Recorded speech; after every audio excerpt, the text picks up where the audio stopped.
হুজুর মাঝে মধ্যে আমাকে কাছে আইলে বিভ্রান্তি ছড়ে, শুধু আমরা প্রশ্ন করি। ঠিক আছে, হুজুরের প্রশ্ন জবাব দিতে দিতে হুজুরের গলা টলা সব শুকাই থাকে। নাকি হুজুর, গলাটা আমার শুকাইতো নি?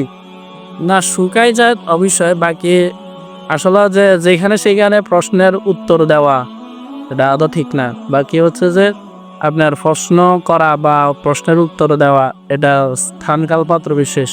অনেক সময় আমরা বেশিরভাগ আমাদের সাধারণ গ্রামের অবস্থা যেটা, আমরা যখন চা দোকানে যাই, হুজুর একজন দেখছে তখন যাই প্রশ্ন করি, কিন্তু আমরা কখনো মসজিদে যাই না।